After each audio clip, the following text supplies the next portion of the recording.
LEGO education, who we are, our purpose and our mission, and our commitment to joyful learning through play. We're going to take a look at those Pennsylvania's upcoming STEELS standards and discuss how they're organized and how they're going to be implemented. We're also going to look at how our LEGO education lessons address those Pennsylvania STEELS standards, and also take a look at those computer science standards that are addressed within them as well. So that's kind of our plan for this webinar. Starting with who we are. We are LEGO Education. There are a lot of people are familiar with the LEGO Group. That is our parent company. Not as many people are as familiar with LEGO Education, and that's who Tom and Eva and I work with. LEGO Education has been around for over 40 years. We were actually asked to get into the business of educational technology because of educators like you who saw the value in our resources and in our solutions and how they could be used in the classroom, and asked LEGO for a little bit of support in making that happen. What we determined was we could do an even better job by actually focusing on those standards and looking at the instructional standards that are taking place in the classroom and then building our solutions around that. So that's when we got involved in education, and we've been there ever since. So most people, I like to say that we are one of the best kept secrets in the LEGO Group, because there are not as many people are familiar with us as we would like them to be. This is our mission: to inspire and develop the builders of tomorrow, enabling every student to succeed. And we take that term, every student, very seriously. To us, it's not enough. We know that we started in the after-school program. We know that that's for the most part where we got our beginnings, that and in the summer programming. But we don't want this to be just for a select group of students. We are determined that every student has access to our high quality, engaging lessons that are fantastic for STEM education. So with that in mind, let's talk about STEELS, right? The science, technology, and engineering, environmental literacy, and sustainability standards that are headed our way. And what I thought I'd do is start first by talking about where it began. And essentially our standards in Pennsylvania were the science and technology standards, and then the environment and ecology standards. Those came about in 2002 and have been around ever since. So they will be sunset by June 30th of 2025. What has come about after a review of those standards and the recognition that it was time to take a look at them again and take a look at research and best practice that's out there. And what was developed were these three different components. So for grades K through 5, we have the Pennsylvania Integrated Standards for Science, Environment, Ecology, Technology, and Engineering. For the 6-12 level, we have two different sets of standards. We have the Pennsylvania Integrated Standards for Science, Environment, and Ecology, and those ones will be the integrated standards. And then we have the Pennsylvania Technology and Engineering Standards. All of these will take effect on July 1st, 2025, but they have been adopted and they are out there. So people can start addressing them and start working towards them at this point. I'm going to go ahead and move forward and take a look at what these standards were established on. Essentially, these are the foundational principles behind these standards, right? And I think of that first one: every student is capable of science, engineering, technological, and environmental literacy. It was really exciting to see that principle because that's part of what we believe at LEGO, right? That's in our mission, that every student can succeed. So that idea of equity is a strong part of the foundational principles of these standards. Science, engineering, and technology and ecology should be explored through an integrated and active learning process. Again, that fits with our mission, right? We completely believe in the hands-on learning is the best way to learn. Iteration and reflection are also a foundational component of this, as well as the partnerships between families, educators, students, and then the post-secondary providers. So all of these were the foundational principles upon which those standards were developed. If you look, they did a fantastic job in Pennsylvania at looking at what was out there in terms of research-based frameworks and guidelines. So from the framework for K-12 science education to the environmental education guidelines to the 4-dimensional ecology education framework, there was a lot of research that went into creating these standards for Pennsylvania. And they did a beautiful job with that. If I move forward here, let's talk about how you read those standards, right? So they talk about STEELS, and when you think about that, STEELS comes from these three content areas: science, technology and engineering, and environmental literacy and sustainability. And that's where that acronym comes from. What's interesting is in the standards themselves, they refer to ecology, not environmental. It's not until you get to reading the standards that you actually see environmental literacy and sustainability.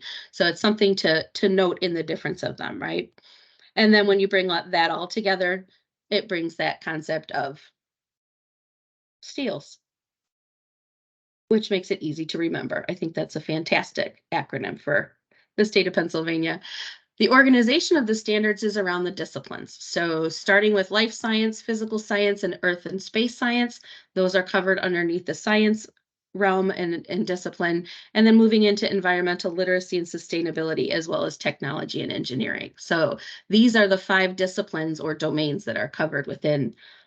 When you read the standards, they're broken down in this way. So the first thing that you have is the content: science, technology and engineering, and the environmental literacy and sustainability.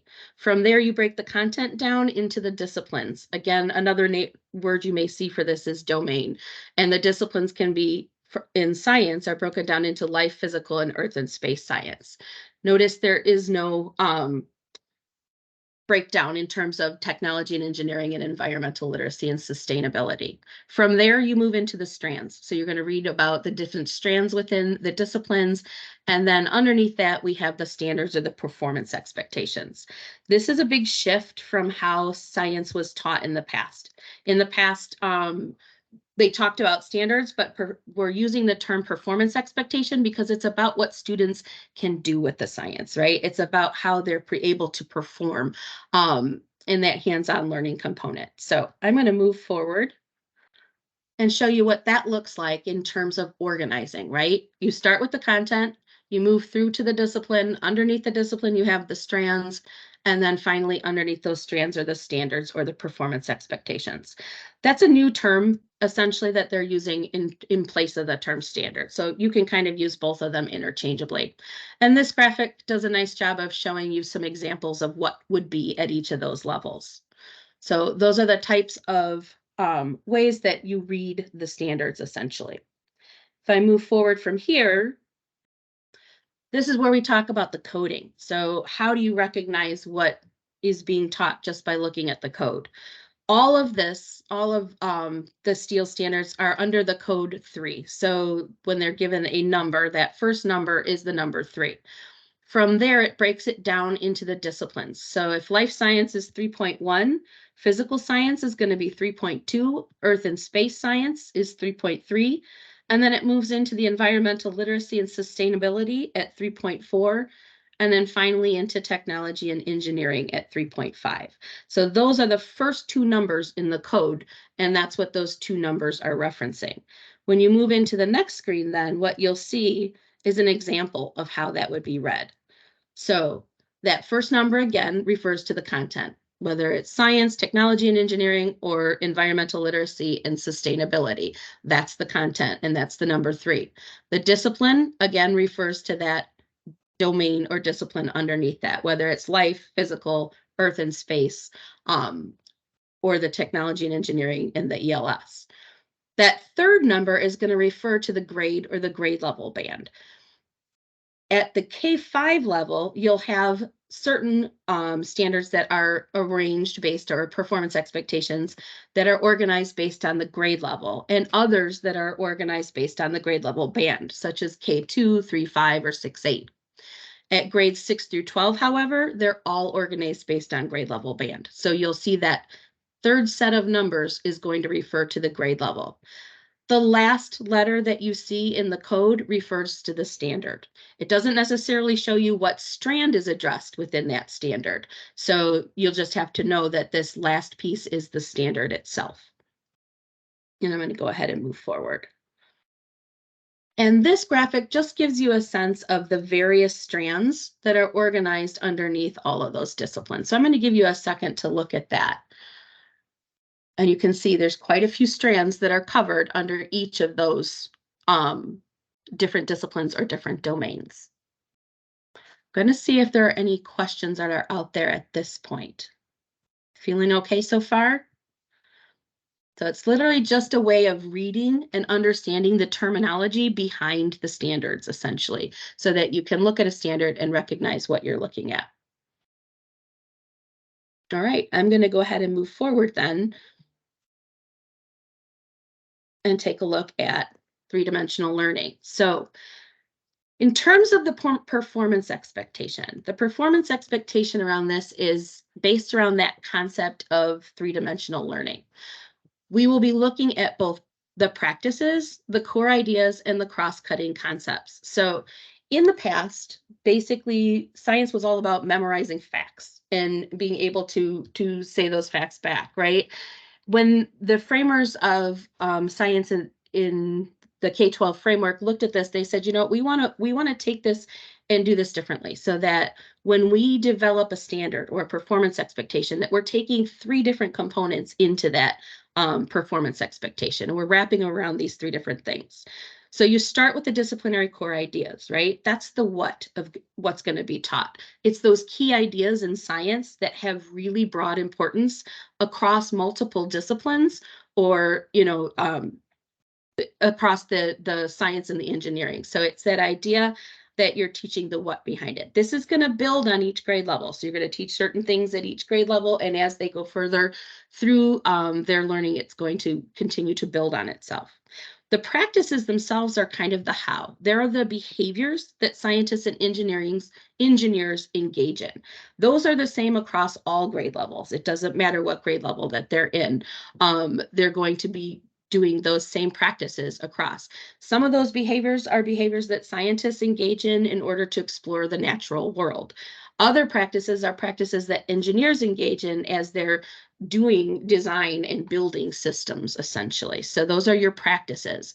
And then finally, you have the cross-cutting concepts. And those cross-cutting concepts link those various domains. So they'll have concepts that will cross, such as cause and effect, or patterns, or systems and subsystems. And those are going to cross from one discipline or one domain to another discipline or domain.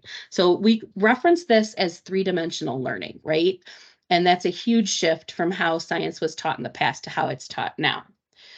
Each of your standards or each of your performance expectations comes with a framework that allows you to kind of dig into what that performance expectation is all about. And in that performance expectation, you're going to see the three dimensions of learning, right?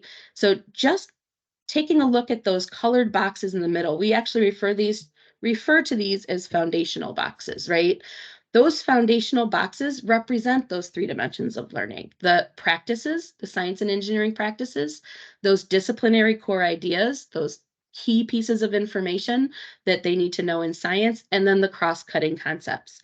Those concepts that cross from one discipline to another, and even into other disciplines altogether. So you see those three different dimensions within those foundational boxes. If you start at the top, you'll see that it has the grade level. And then under the grade level, there's your code. That 3.1 stands for science. And then within science, the life science, right? K, of course, refers to that grade level. And then A is the letter that represents this. From molecules to organisms, that's going to be your discipline, as well as your strand that comes underneath. So life science being the discipline, and from molecules to organisms, structures and processes being the strand. Underneath that, you see the performance expectation. What I did was I repeated it up here so that you could see each of those components of three-dimensional learning within the performance expectation. So when we say use observations, that's referring to this science and engineering practice, right, of collecting, recording, and sharing observations. When you talk about describing patterns, that goes back to that idea of the cross-cutting concepts.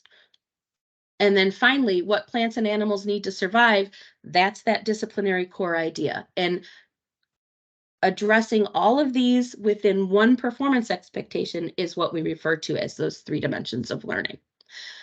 The other thing I like about these standards is that you have underneath here a Pennsylvania context. So they're giving you the context within the state of Pennsylvania to be able to talk about this standard, right? They're giving you some examples of state recognized plants and animals. And then they also go further into talking about some of the career ready skills that can be addressed in Pennsylvania as well.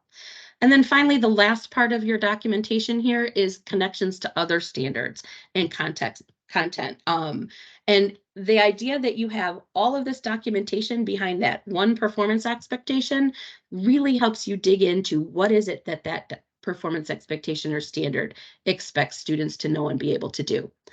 The last thing I didn't talk about was this clarifying statement. That always helps you kind of figure out exactly what it is that performance expectation is saying. So whenever I read a performance expectation, I always take a look at the clarifying statement, especially if I'm struggling to make a connection or an alignment to that. I'll make sure to go into that clarifying statement to take a look. In your documentation for the STEELS standards, when you click on a code, it'll take you to this document underneath this framework for each and every one of those standards. So you'll be able to read those standards pretty easily. So what we've been doing is looking at our lessons in terms of how our lessons address these standards. This is an example of one of our lessons at the elementary level. And what I did was I took a look at the STEELS standards and I went through and analyzed this lesson based on that. So you're looking at gears, and this is one where the kids are building a gate essentially that can open. And they're using the gears or that functional element to have that to create that gate for the students. And what you'll see is that there are two science standards that they're exploring as they're doing this. They're analyzing data and looking at the change of direction of an object with a push or pull. And then they're also comparing the different strengths or different directions in terms of the motion of an object. So we've hit the science standards, but we're also addressing the technology and engineering standards. They're analyzing how things work. They're applying design concepts, principles, and processes through play and exploration. They're explaining how it's a response to a want or a need. So all of these different technology and engineering standards are also addressed in this same lesson. And what's awesome is you can even see the ELS standards in here. So if you look at environmental literacy and sustainability, being able to explain ways that places differ in their physical characteristics, their meaning, or their value and importance. In that clarifying statement, they talk about how a playground can be used to show the recreational value. It's the same concept here when you're talking about a theme park and how that theme park shows its recreational value. And I think one of the biggest things I'm trying to illustrate here is that idea that we know there's a lot of standards that are in these STEEL standards that came out, right? And as you move forward with figuring out how to address these STEEL standards, what's awesome is that you're going to be looking at resources and trying to figure out, how can I address more than one standard? We don't have time to teach them all in isolation. That's the whole idea behind the integrated standards, right? Is that you're going to be addressing the science at the same time that you're addressing the technology and engineering. At the same time, you may even be addressing those environmental literacy and sustainability standards. And anytime you can find resources that address more than one of those, it's going to be more bang for your buck, essentially, as you're working with your teachers to move forward. And this is just another example of an elementary lesson based on STEAM Park where students learn about cause and effect by creating those chain reactions. As you can see in this one, yes, we have those science standards that are being addressed in the technology and engineering, but not necessarily the environmental literacy and sustainability in this one. And then here's another one. This one is one of our Coding Express lessons, and it's based on the idea of computer science and how we can get kids to think about the concept of loops within computer science through the physical computing of a train that has a color sensor on the bottom. So you can see I've made the alignment to the science standards, but also to the technology and engineering. And at this point, I started bringing in the computer science standards to show that we're still addressing computer science standards when we're addressing those technology and engineering standards as well. So this takes us up into the animal alarm, which is one of our Spike Essential products. Again, another one of our solutions that addresses computer science. And in this one, they're building an alarm for that recognizes the little animal as it goes past. Just showing that we have the science standards already addressed, as well as some of those technology and engineering and the CSTA. You go back to that idea that teachers don't have time for us to keep adding to their plate, right? But we're already teaching science. We're already doing some of these computer science things. So if we bring in a lesson that addresses the science and the computer science, but also the technology and engineering, and even the environmental literacy and sustainability in one lesson. You're addressing all of those standards and making their jobs that much easier. So it was one of those things to kind of show you exactly what we can come through.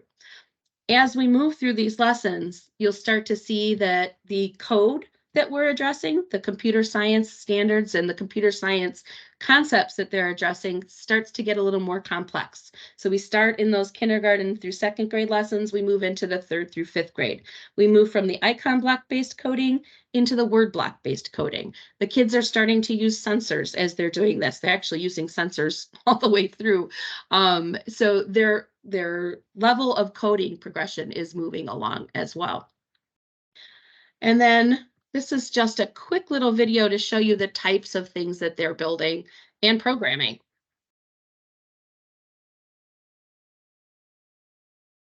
Colleen, there's no sound.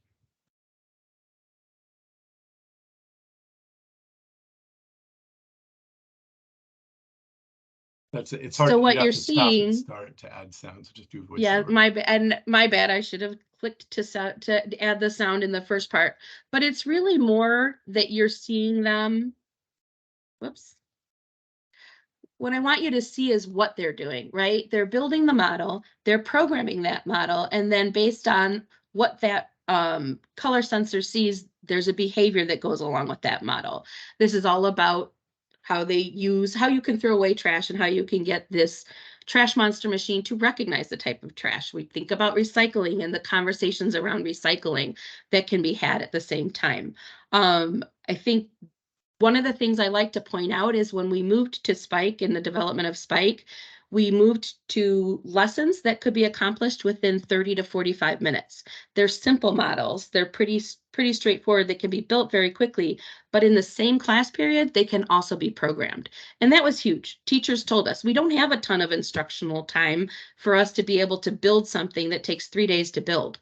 We need to be able to build it and program it, and then have those programming concepts build upon themselves time after time. So I think they've done a really beautiful job at Lego in terms of developing those. This is another one. So those first 3 lessons that I showed you were lessons that were developed with computer science standards in mind. But what's interesting is even though they were developed for computer science, you still see the STEELS standards within them, right? So it's that idea that though you may lead with a certain standard in terms of what you're looking for, in teaching that standard for computer science, you're also covering these standards for science or vice versa, right? So it's that idea again that we don't have time to keep adding and adding, but if we're teaching one concept and also bringing in these other standards at the same time, we're really making incredible use of our instructional time.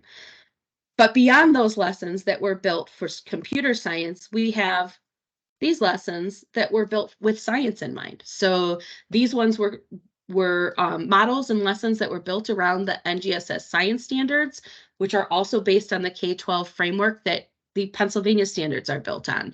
So you'll see that they have the science standards aligned to them already. We have the technology and engineering standards, as well as the computer science standards that are addressed within these lessons.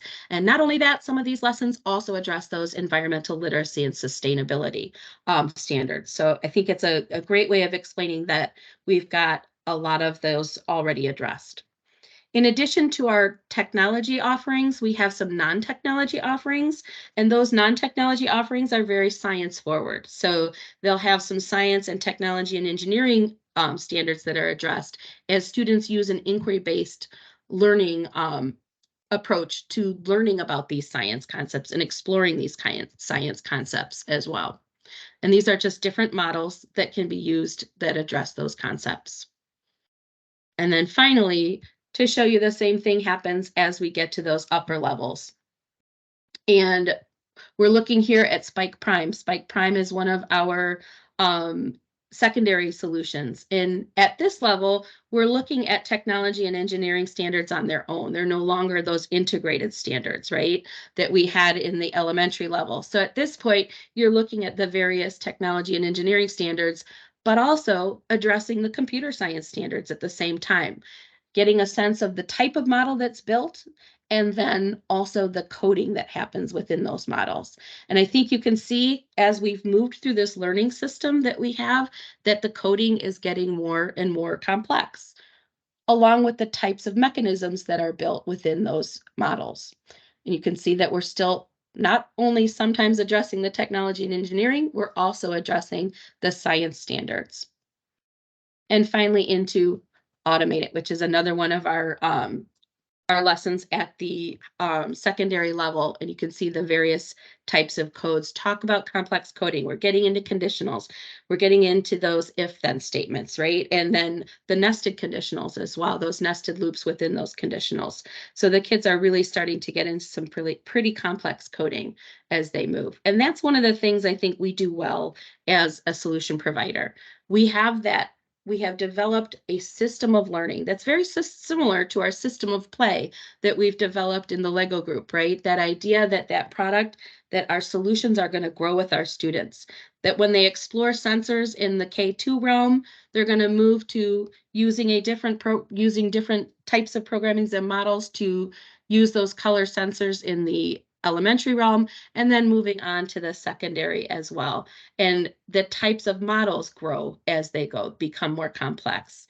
But so too does the code. So if we look at that code that starts down here in K2, that icon block-based coding, moving to that word block-based coding, and they're exploring the types of things they can do and build beyond that, and then moving into the secondary realm with that text block-based coding, word block-based coding that they have there. And we also have the capability of going into text-based coding with Python. So the fact that we can take that entire scope from the icon block all the way through to text-based coding with Python is pretty phenomenal.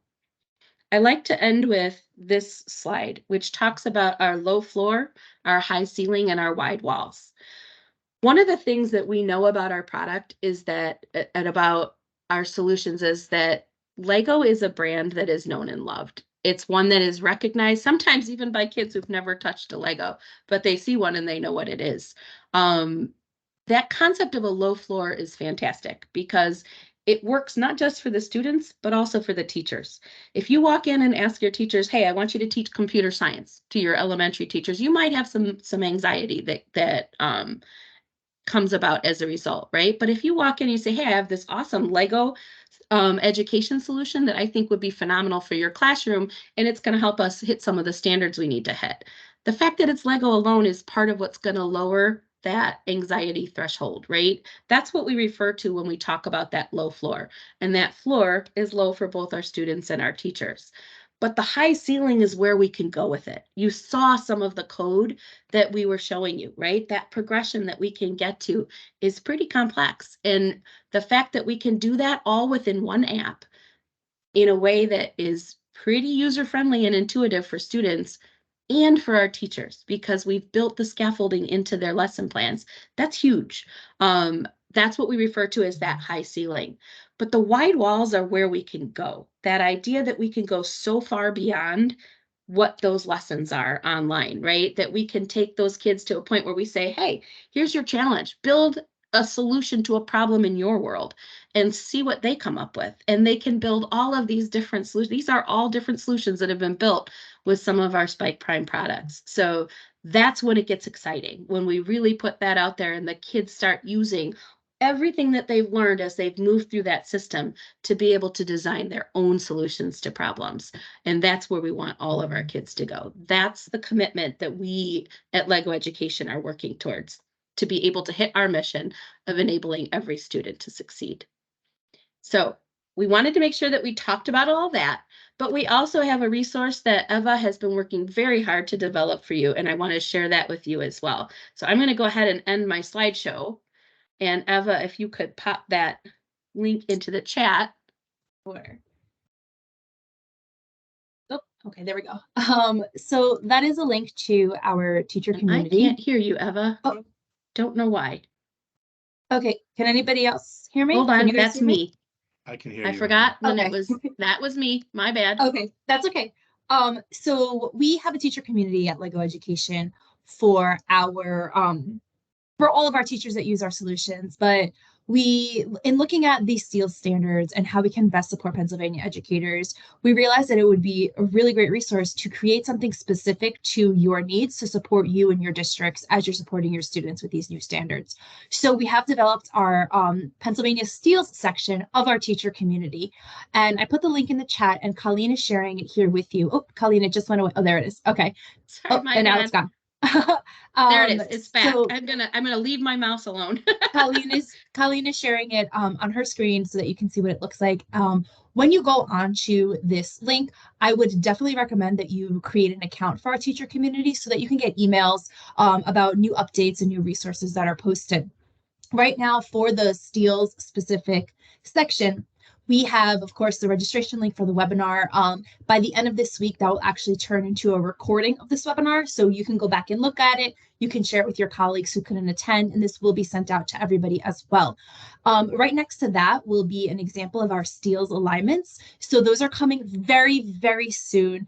Colleen and her team have been working very hard on making sure that we have alignments that can work for you in the classroom as you're using our Lego education solutions. And then we have some classroom bundles because we know that sometimes it's a little bit overwhelming. We have a lot of options. So these are some bundles that we would recommend for the classroom to get started with these standards. And with these bundles, you'll see that they're separated by grade band, from early learning to elementary to middle school. And there are 2 different sets in each bundle, set for a class of 24, but these can be reconfigured when you speak with Tom or myself, depending on your district. This is something that we can work with you on, but this is definitely a starting point in case you're confused and you're not sure where to start with using our solutions to implement the standards. And then if you go back to the main page, Colleen, you will also be able to see some other general Lego education resources that will showcase all of our solutions from pre-K through elementary through middle school. And as you go around our teacher community, you'll see other resources that provide lessons and materials for our solutions. They'll just be more general, not specifically to the STEELS if you leave this specific page. But this is a starting point so that we can help support you. This page will be continuously updated. You'll get emails from Tom and me when we have new resources. So definitely bookmark it, check it out, make sure that you're familiar with it so that we can best support you. Awesome, thank you. And I'm gonna do one more thing if I can. Give me a second. I'm gonna close this down real fast and make sure I have the right version. I'm gonna pop this out. Awesome. Give me 1 second to find the link, but I believe I have that. Nope, not yet. So let me show you what we started. And this is the Pennsylvania Steel Standard. So what we did was we created a spreadsheet essentially of all of the standards, the steel standards from the science standards.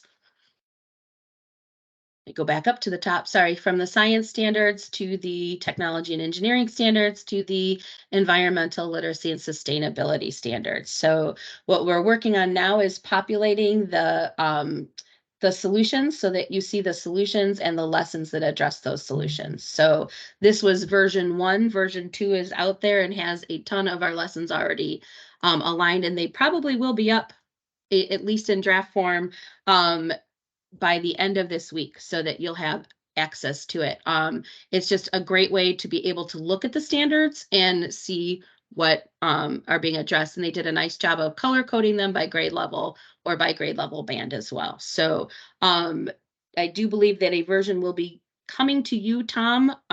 Jenny said that she would have that for you to be able to send with your follow-up for this. So just to let people know what's coming. And that is what will be available under that link as well. Great. Thanks, Colleen. No problem. And you know what? People have been asking questions in the chat, but we can open up the floor to any questions as well. Can they unmute Eva, or they don't have the ability? Just put them in the chat. Is that better? So yeah, the way that the webinar is set up is just we have the ability to unmute. So the best way to do it would be to put the questions in the chat. Yeah, we'd be happy to answer any questions. But while people are typing questions, first of all, thanks for your time today. Thank you for attending the webinar. We greatly appreciate it. We know that these standards are technically slated to be to be implemented by 2025. But I know from talking to districts I deal with that everybody's in a different place in their journey. And if you liked what you saw today and see that, we can assist in the implementation of these, let us partner with you as you go forward. And I'm working with districts right now that are writing new curriculum and doing in different phases of that. We can help you with those things and how to implement these, the BrickQ Motion and Spike Essential and Spike Prime into the curriculum that you're going to be using going forward, because we feel we jive very nicely with the new standards. And while you're still using the old standards, we can help you with that as well. We have correlations for that too. So let us help you on your journey as you go forward. And please don't hesitate to reach out to myself or Eva. Utilize that page, the wonderful page that we built, the community page. There's a lot of great information on there. And I'll turn it over to Eva for any closing comments that she has. Well, and I think there's also that I keep seeing the question about how many kits you need, and I think it's been answered in the chat, right? We recommend 1 kit for every 2 students. So for a class of 25, you'd want somewhere between 12 and 13 sets. In terms of funding, we have different districts do different things for funding, right? We have people who use their Perkins 5 funding that can be used as far down as 5th grade. We have other districts who use Title I funding. We've had districts using the ESSER funding. Title IV is another big one. So it's really interesting to see how different districts and schools use different types of funding to start with these. And the other thing I've seen people do is start, right? So they might get in that first year, they might get the first set of, solutions that they can get, and then they build from there. So keep in mind that there are definitely ways of getting these funded. Don't let your concern about the cost stop you from having the phone call. Call Tom, call Eva. They've got plenty of case studies that they can talk to you about that, kind of addressed some of the ways that people do funding. Great question from Marie in the chat about curriculum.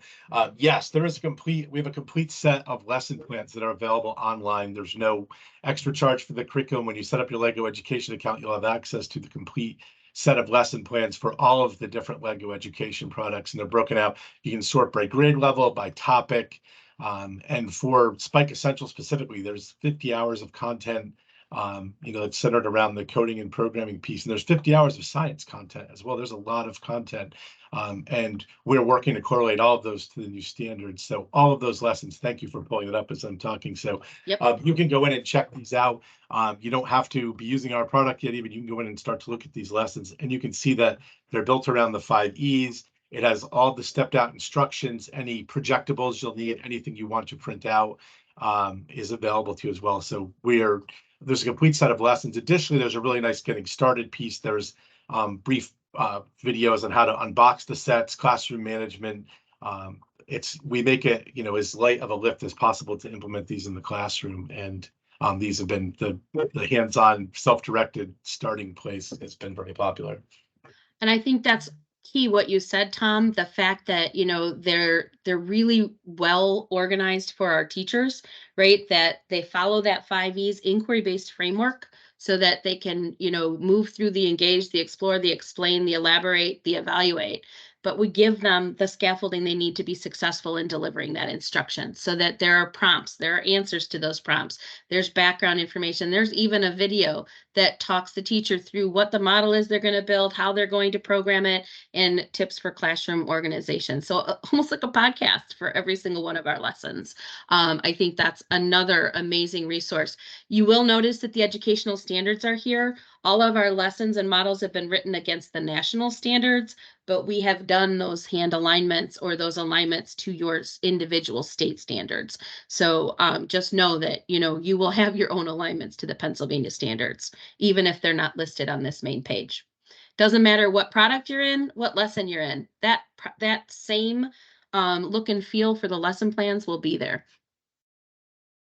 So I'm going to stop for just a moment because we are at 4:15, and I know that this is the end of our information session. So thank you so much, everybody, for joining us. We will be sending, oh, did I just freeze?